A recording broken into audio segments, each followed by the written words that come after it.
those who are concerned about public options, how many of you came here on a public highway? How many of you know about public schools? How many of you have fly airplanes? What? How many of you fly airplanes? They can go up. Did you know that the airlines are regulated? The traffic ways, the public option thing is new. It's not new.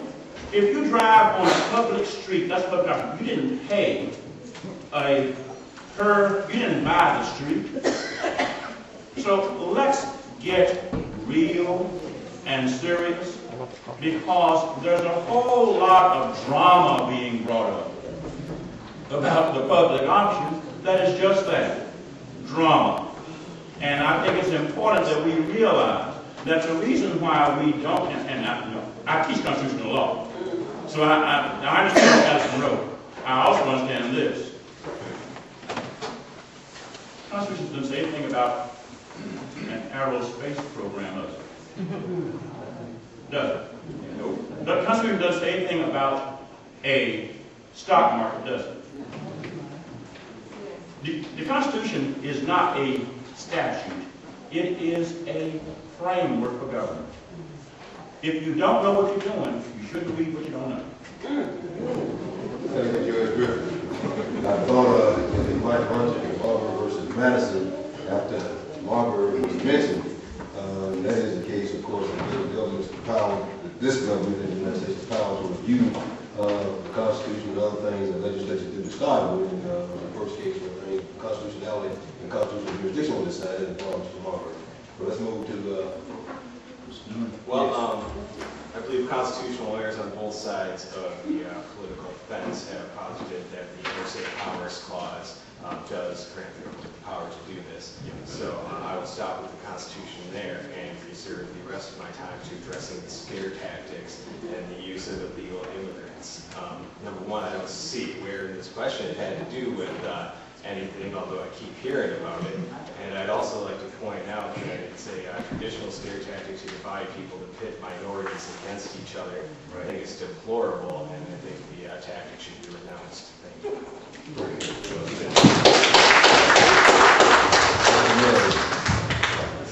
I'm not a constitutional lawyer. But I do think I have a little bit of common sense. And my common sense tells me that health care is a public good. And we can choose as a society that that's something that we feel is important, that everybody should have access to.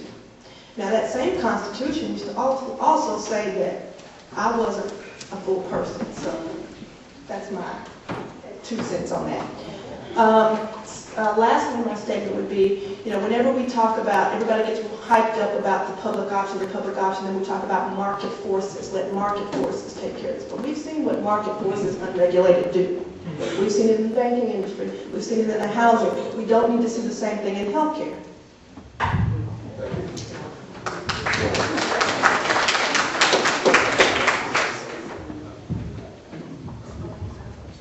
Well, as far as, I don't want to go tit for tat on this, because I think what we have to do is, if we, and the comments on the Good Samaritan, the government doesn't have feelings.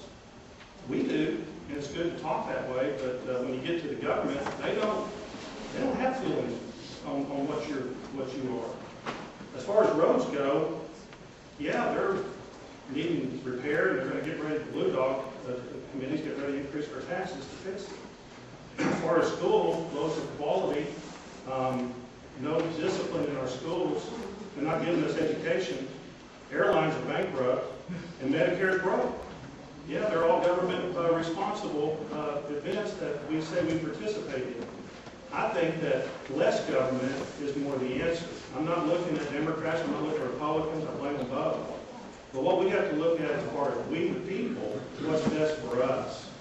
And, you have a House bill that they write that's somewhere around here, it's 1,500 pages. You've got the Senate bill, which when they pass this, it goes away, by the way. This just disappears. So they spend all that time, it just disappears.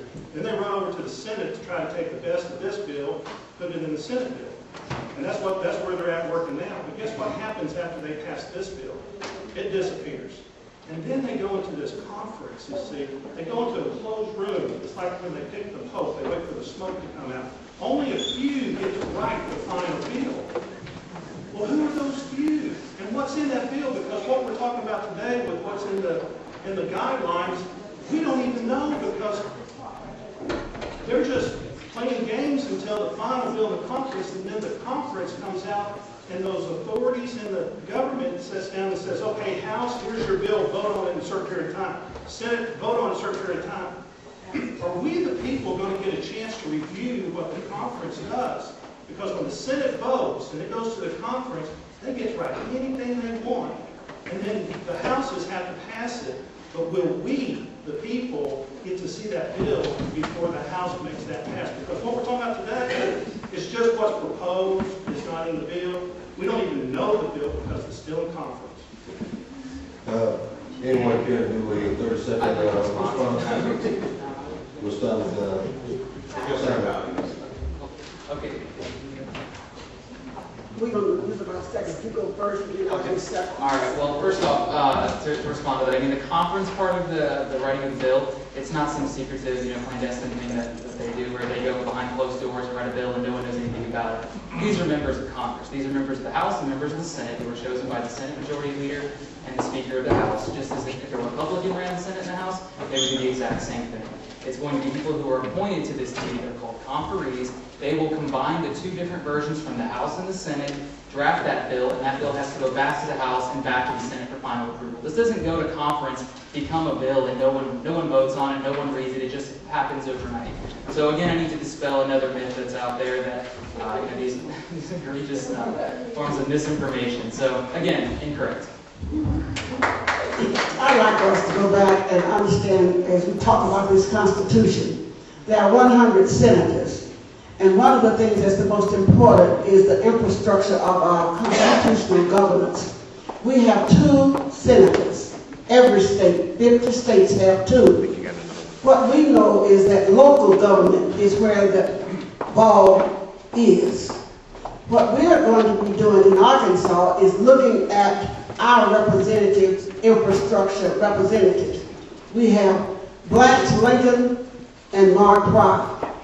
We are at the local level to know where their roots are and what they feel and what they experience. When we take Arkansas and we take the representatives at the local level, we know where each was born, we know where each has grown up, and their value system that came out of Arkansas roots. The poorest county with the most in the area, the Delta, is where our representative came from, Blanche. We need to understand where you come from is a lot about what you'll be. And so what I want you to do is, you need to be talking with the 2 that you have control over. That's why I asked, have you talked to them and told them, do you have relatives that are underinsured, uninsured, and those who are going to never be insured unless we hold them accountable? This is about accountability for those that you represent. Thank you, sir. I think we will turn to Mr. Meeks. We will do Mr. Noonan and then Mr. Gould. I would agree with him, all right, on the aerospace, right? The Constitution doesn't provide for it. We should have never done it in the first place unless private commerce actually did it. As far as the bandits on the road, the Constitution does provide for an army to protect those who actually go down that road. So the thing is, the Constitution, again, outlines for us what is and what isn't. And we've done some things over the years that was not part of the Constitution that we have in place today. Am I saying that we should get rid of them? No, because they are in place right now. Just to get rid of them would hurt our economy and would hurt the people. You can't take something bad away and not do something to replace it with actual good. So I'm not saying that we should take away Medicare or that we should take away our public road system because they're already in place. But what we need to do now is we don't need to make the same mistake again by putting a public option in place, something that we cannot afford, but we need to go again, but we need to do we the people. Thank you.